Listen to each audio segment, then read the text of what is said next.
Sistem pencernaan pada manusia.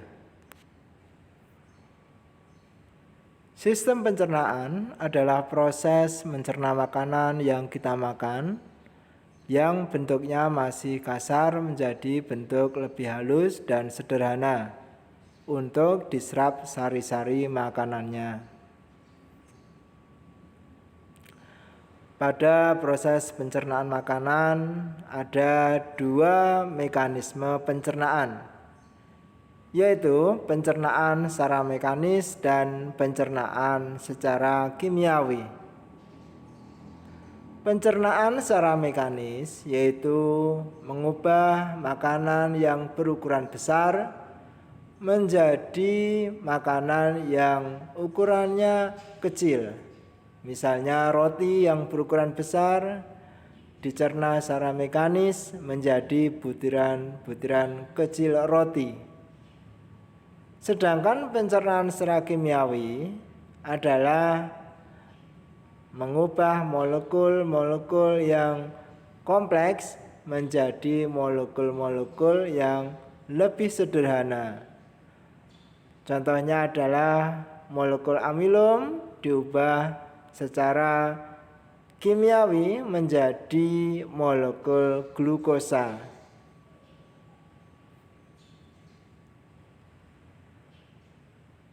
Beberapa kelenjar makanan yang menghasilkan enzim-enzim yang diperlukan untuk pencernaan secara kimiawi antara lain adalah hati, kantung empedu, dan pankreas. Organ-organ pencernaan pada manusia antara lain adalah rongga mulut, kerongkongan atau esofagus, lambung, usus halus, usus besar, dan anus. Yang pertama adalah rongga mulut. Bagaimana makanan dicerna di rongga mulut?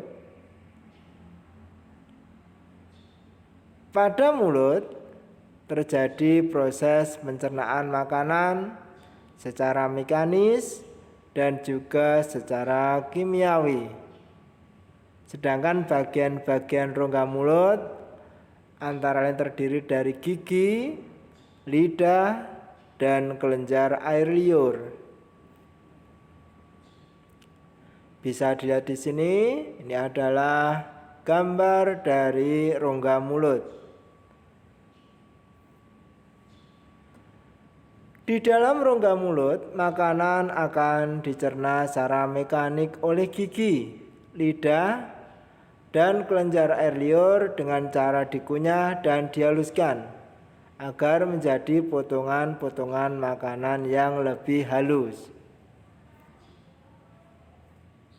Selain dikunyah oleh gigi, pencernaan makanan di rongga mulut dibantu oleh enzim amilase atau petialin yang dihasilkan oleh kelenjar air liur. Amilase atau petialin berfungsi mengubah amilum atau karbohidrat menjadi maltosa atau monosakarida. Enzim amilase atau petialin berfungsi untuk mengubah amilum atau karbohidrat menjadi maltosa atau monosakarida, sehingga makanan yang kita makan akan terasa manis. Gigi manusia. Gigi manusia dikelompokkan menjadi 3 jenis, yaitu gigi seri, gigi taring, dan gigi geraham.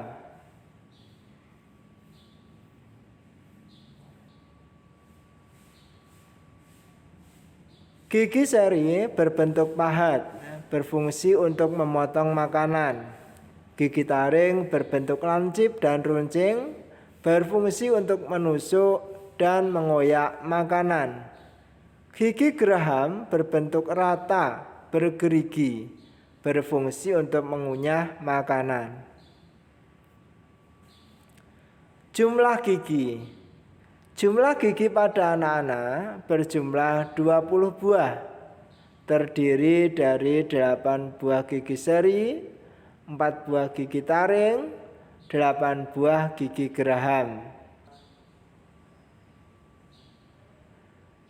Jumlah gigi pada orang dewasa berjumlah 32 buah, terdiri dari 8 buah gigi seri, 4 buah gigi taring, 20 buah gigi geraham.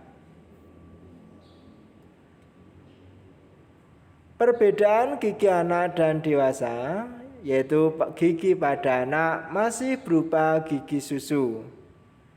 Dan gigi susu ini tidak permanen, sehingga ketika dia lepas maka dia akan digantikan oleh gigi yang lain yang tumbuh.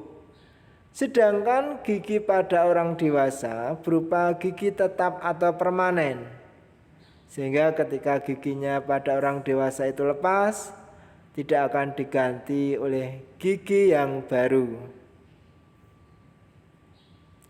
Bagian-bagian gigi. Bagian-bagian gigi terdiri dari mahkota gigi, leher gigi, akar gigi. Bagian terluar mahkota gigi dilapisi oleh email gigi.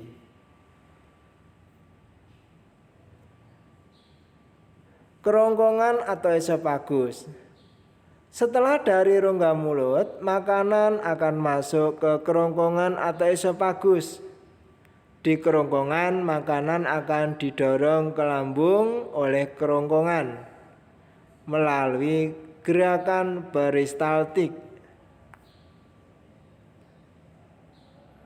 Makanan dari kerongkongan menuju lambung karena adanya gerak peristaltik pada 2/3 bagian bawah kerongkongan. Gerak peristaltik adalah gerak mendorong makanan dari kerongkongan ke lambung.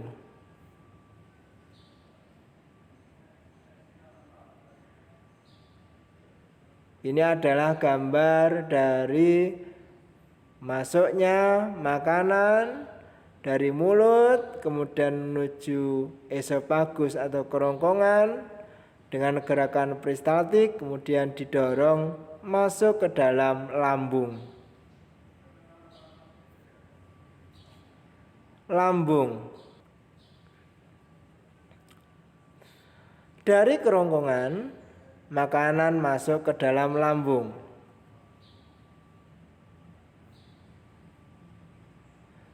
Ini adalah struktur lambung pada manusia.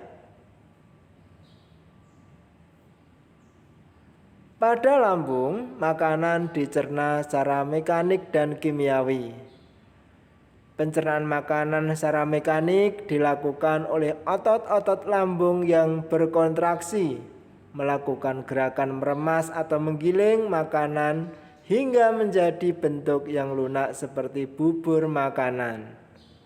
Pencernaan secara kimiawi pada lambung dibantu oleh enzim-enzim pencernaan yang dihasilkan oleh lambung atau disebut sebagai getah lambung. Getah lambung terdiri dari asam klorida atau HCl, berfungsi membunuh bibit penyakit yang masuk bersama makanan. Enzim pepsin berfungsi mengubah protein menjadi pepton. Renin berfungsi menggumpalkan protein susu menjadi kasein dengan bantuan kalsium. Dari lambung, makanan kemudian masuk ke dalam usus halus.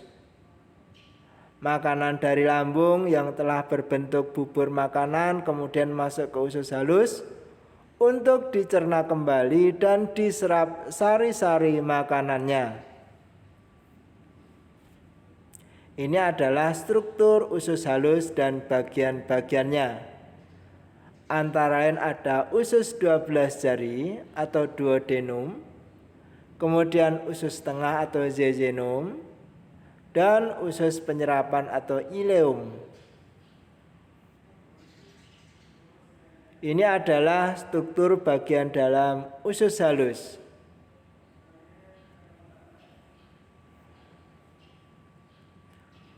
Usus halus terdiri dari 1.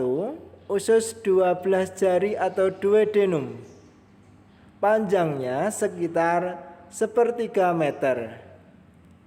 Di dalam usus 12 jari terjadi pencernaan makanan dengan bantuan getah pankreas. Getah pankreas dihasilkan oleh kelenjar pankreas, di mana getah pankreas mengandung enzim-enzim pencernaan seperti enzim amilase yang berfungsi mengubah amilum menjadi maltosa atau monosakarida, enzim tripsin yang mengubah pepton menjadi asam amino, dan enzim lipase yang mengubah lemak menjadi asam lemak. Selain dibantu oleh getah pankreas yang menghasilkan enzim-enzim pencernaan, proses pencernaan makanan di usus halus juga dibantu oleh getah empedu yang dihasilkan oleh hati.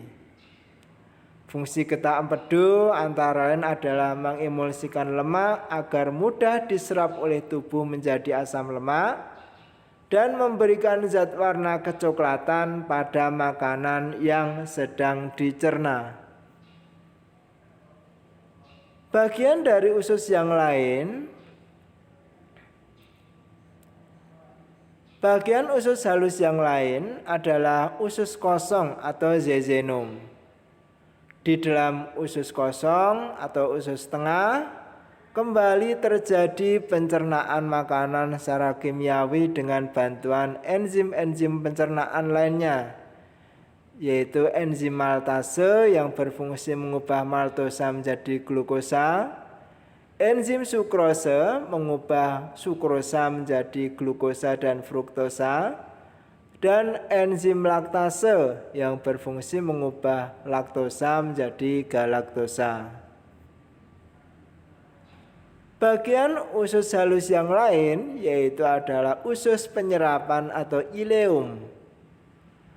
Usus penyerapan adalah tempat penyerapan sari-sari makanan, di mana zat-zat gizi pada makanan seperti karbohidrat, protein, lemak, dan vitamin diserap di usus penyerapan pada bagian yang disebut villi. Di bagian villi inilah tempat sari-sari makanan di usus halus diserap. Villi banyak mengandung pembuluh darah yang berfungsi untuk mengedarkan sari-sari makanan yang telah diserap ke seluruh tubuh melalui darah. Pada ujung usus halus terdapat umbai cacing atau usus buntu.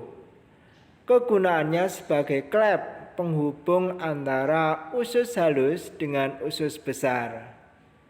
Agar sisa-sisa makanan yang telah keluar dari usus halus menuju usus besar tidak dapat kembali masuk ke usus halus lagi.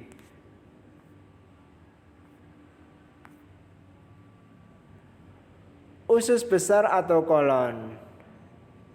Pada usus besar, sisa-sisa ampas makanan diserap kandungan air dan garam-garam mineralnya.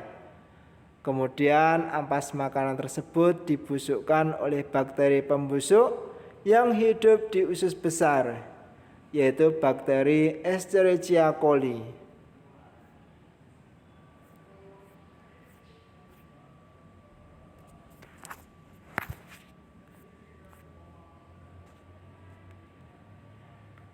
Ini adalah struktur usus halus.